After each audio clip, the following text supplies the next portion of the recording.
जय हिंद दोस्तों, मैं विनय कुमार आप सभी का अपने YouTube चैनल वीके इंस्टीट्यूट पर फिर से एक बार स्वागत करता हूं। आज हम लोग संस्कृत पढ़ेंगे।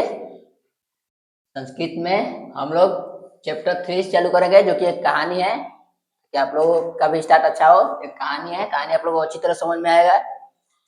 चलिए, उम्मीद करेंगे आप लोग पहले इस क्लास को शेयर कर दीजिए, जितना भी करना है अपने दोस्तों के पास, जो भी आपके दोस्त हैं उनके पास शेयर कर दीजिए। और हम ये क्लास आज का सेशन स्टार्ट करते हैं। आलस का था, इसका मतलब होता है आलसियों की कहानी। आलसियों की कहानी। आलस कथा माने आलसियों की कहानी, कथा माने कहानी होता है। चलिए आगे देखते हैं। सबसे पहले तो आलसी क्या होता है। सबसे पहले आलस एक ऐसा गुण, किसी में यदि ऐसा गुण है कि जो काम को टाल रहा है, काम करने में देरी कर रहा है या काम को किसी दूसरे से करवा रहा है, उसको बोला जाए और वो दूसरे पर समय टालेंगे, आज नहीं कल करेंगे। ये भी एक आलस का ही प्रकार है। और आलसी जो सुस्त होता है, बहुत ही निकम्मा होता है, वो भूखे रहना पसंद करता है लेकिन कोई काम नहीं करेगा। वो बोलेगा कि मैं भूखे रह जाऊंगा लेकिन कोई काम नहीं करूंगा। चलिए तो इस पाठ के बारे में समझते हैं। सबसे तो पहले इस पाठ के लेखक, इस पाठ के लेखक का नाम है विद्यापति।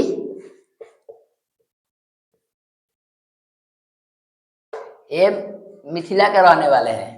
विद्यापति जो है बिहार में, या मिथिला पड़ता है, तो मिथिला के रहने वाले हैं। इनका लिखिए यहाँ पर, ये मिथिला के रहने वाले हैं, मिथिलावासी।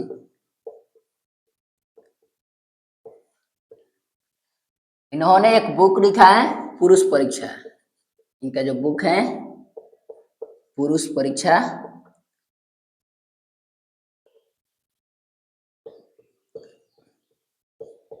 इसी बुक से ये पाठ लिया गया है। इस बुक में अनेकों मनोरंजक कथाएं दी गई है जो मानव के धर्म से, काम से रिलेटेड है।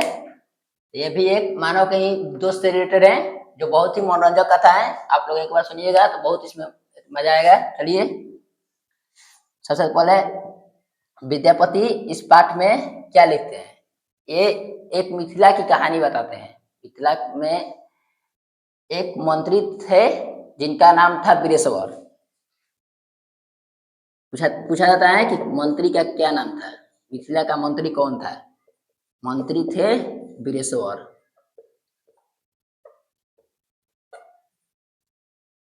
ये जो वीरेश्वर थे बहुत ही दयावान थे। वीरेश्वर बहुत ही दयावान और दानी व्यक्ति थे। दयावान और दानी। ये गरीबों को, जो गरीब होते थे, दुखी होते थे, उनको प्रतिदिन भोजन कराया करते थे और उनको रहने के लिए स्थान देते थे। ये बहुत ही खर्चा करते थे गरीबों पर, दुखियों पर। ये साथ साथ आलसियों को भी भोजन कराते थे, क्योंकि इनका मानना था कि आलसी का कोई नहीं होता है। गरीबों का तो कोई भीख भी दे देगा लेकिन वो आलसी कुछ भी नहीं करेगा। आलसी सिर्फ बैठकर खाना पसंद करता है। तो ये आलसियों को भी भोजन देते थे वीरेश्वर जो थे।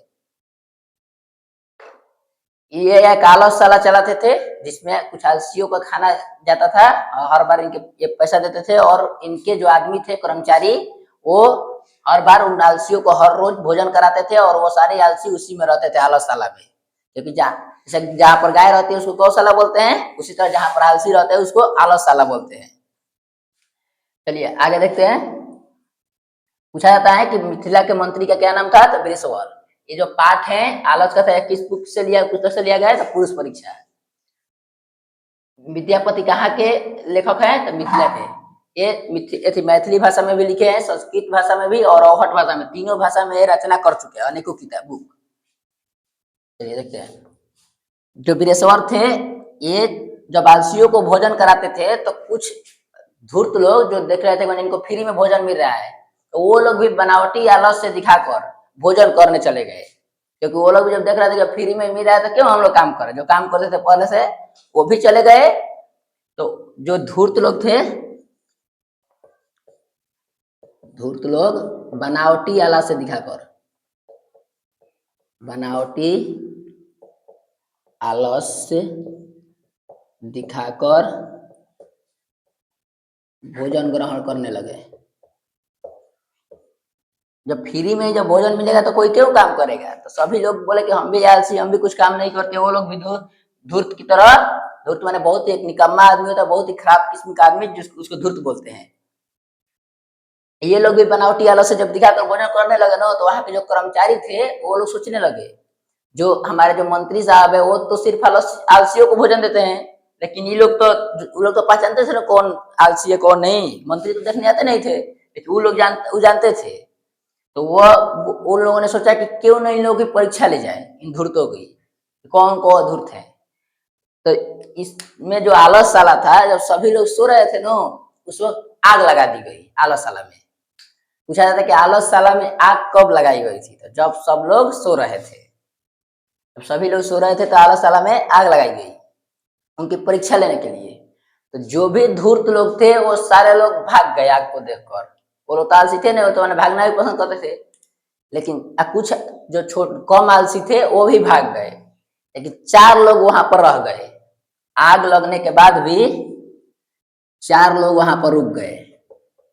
पूछा जाता है कि आग लगने के बाद कितने लोग नहीं भागे? तो 4 लोग। वो पक्का आलसी, तो बहुत बड़े आलसी थे, वो इतने बड़े थे कि आग लगी और भाग नहीं रहे। सोच लो, उनको अपनी जिंदगी का भी डर नहीं था। इसमें से जो पहला था वो कपड़ा से अपना मुख ढक के बोला कि हाला कैसा है, क्योंकि भगदड़ मचेगी तो हाला होगा, आग लगी। तो वो बोल रहा है कि ये हाला कैसा है, ये हल्ला कैसा।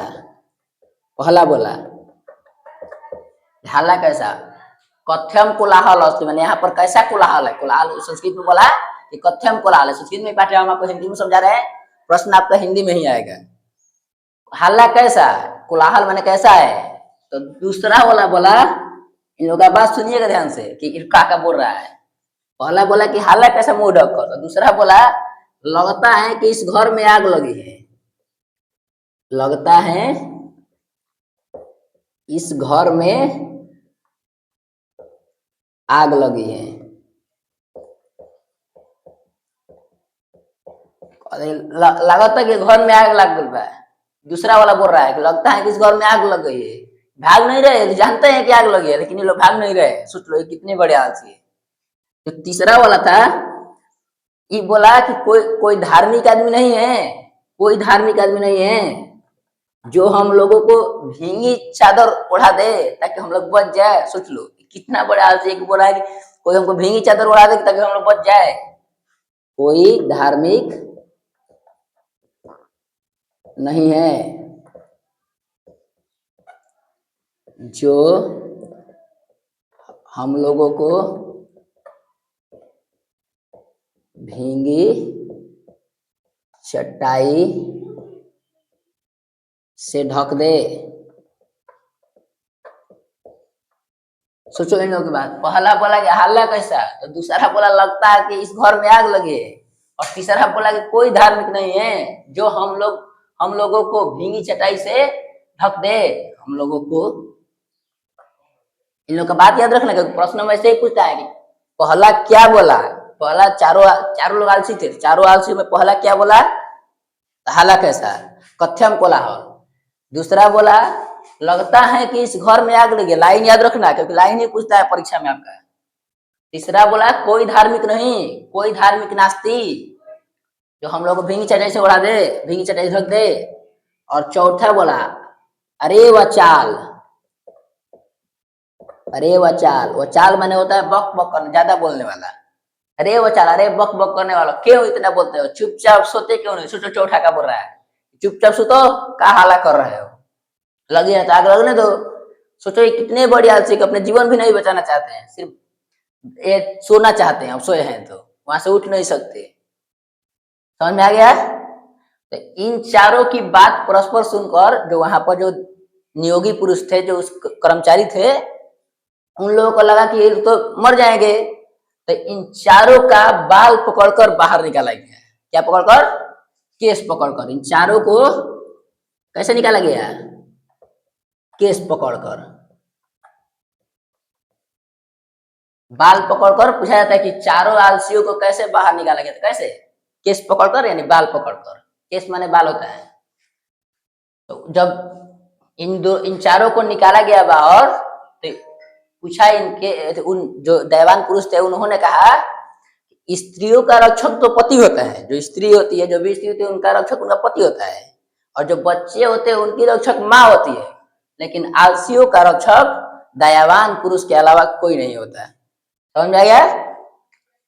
यहाँ पर लिख दे रहे हैं स्त्री का रक्षक कौन होता है? पति। पूछता है कि स्त्री का रक्षक कौन होता है? तो पति। ये उनके द्वारा कहा गया, किसके द्वारा? नियोगी पुरुष के द्वारा। पूछा था कि स्त्री का रक्षक पति होता है, किसके द्वारा कहा गया था? नियोगी पुरुष। और बच्चों की रक्षक माँ, आलसियों की रक्षक,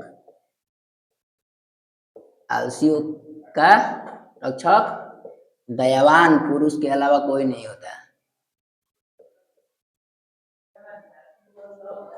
समझ में आ गया होगा आपको पूरा पाठ? उम्मीद करेंगे कि आपको पूरा पाठ एक बार देख लेते हैं फिर से। आलस कथा, आलस कथा में क्या होता है? आलसियों की कहानी।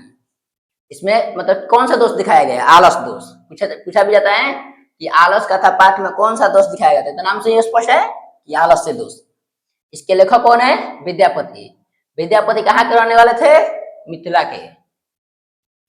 ये जो पाठ है ये किस बुक से लिया गया, किस पुस्तक से लिया गया? तो पुरुष परीक्षा। किस पुस्तक से? पुरुष परीक्षा में अनेकों मनोरंजन कथा, जैसे मनोरंजन वाली है ना, हंसने वाली बात, मनोरंजन माना होता है जिसमें थोड़ा सा हंसी हंसी आए, वो मनोरंजन कथाएं कहलाते हैं। जैसे ये है, ऐसे अनेकों कथा इस बुक में दी हुई है। इन्होंने क्या बताया था? एक कहानी बताया कि एक मंत्री था, जो मंत्री कहाँ का था? मिथिला का। कहाँ का? जो मंत्री भी था कहाँ का? मिथिला का था। पूछा मिथिला के मंत्री कौन है? वीरेश्वर। वीरेश्वर क्या था? दयावान और दानी पुरुष था। तो ये हमेशा आलसियों को भोजन कराता था और दुखियों को, तो ये जो धूर्त लोग थे ये भी बोले कि हाँ हम भी आलसी हैं, तो बनावटी आलस दिखाकर भोजन करने लगे। इनकी जांच के लिए वहां पर जो नियोगी पुरुष थे उनके द्वारा घर में क्या कैसे परीक्षा ली गई? घर में आग लगाकर। कब लगाई गई थी? जब सब सो रहे थे। याद रखना, जब सब सो रहे थे। तो सभी लोग भाग गए, लेकिन 4 लोग बात कर रहे हैं। पूछेगा आलसियों की संख्या कितनी थी? वास्तविक आलसी कितने थे? 4। पहला क्या बोला? हल्ला कैसा? पहला बोला हल्ला कैसा है। दूसरा, लगता है इस घर में आग लगी है। दूसरा का बोला कि लगता है इस घर में आग लगी है। तीसरा का बोला कोई धार्मिक नहीं है जो हम लोगों को भींगी चटाई से ढक दे। तो चौथा का बोला अरे बचाल क्यों इतना बकबक करते हो, चुपचाप सोते क्यों नहीं? तो इन चारों की जब बात जब सुने नियोगी पुरुष से सुने तो वो लोग क्या किए? केस पकड़कर बाहर निकाले ताकि ये मर न जाए, इसके डर से इन लोगों का बाल पकड़कर बाहर निकाला गया। तो उसी वक्त उन लोगों ने कहा कि स्त्री का रक्षक पति होता है, बच्चों की रक्षक माँ होती है, और आलसियों के रक्षक दयावान पुरुष के अलावा कोई नहीं होता। समझ में आ गया होगा? और एक बात, ये जो आलस दोष है इसको नीतिकार लोग जो मैंने जो अच्छे लोग हैं, जो बहुत ही समझदार लोग हैं, वो इसको शत्रु मानते हैं। ये भी आपका क्वेश्चन है कि नीतिकार लोग आलस को क्या माने? शत्रु ही माने, दुश्मन। शत्रु मान दुश्मन होता है। नीतिकार लोग आलस को क्या मानते हैं? शत्रु। उम्मीद करते हैं कि आपको यह पाठ समझ में आया होगा। आप लोग इस पाठ के जाकर हर एक ऑब्जेक्टिव को लगाइएगा और सब्जेक्टिव लिखने का प्रयास करिएगा, और अपना स्कोर जरूर शेयर करिएगा कि आपका ऑब्जेक्टिव में कितना में से कितना आया, सही हुआ। हमें तो पूरा उम्मीद है कि आप यदि इस पाठ को ध्यान से समझे होंगे, सुने होंगे हमारी बात, तो आपका एक भी ऑब्जेक्टिव नहीं छूटेगा। ओके, जय हिंद, जय भारत।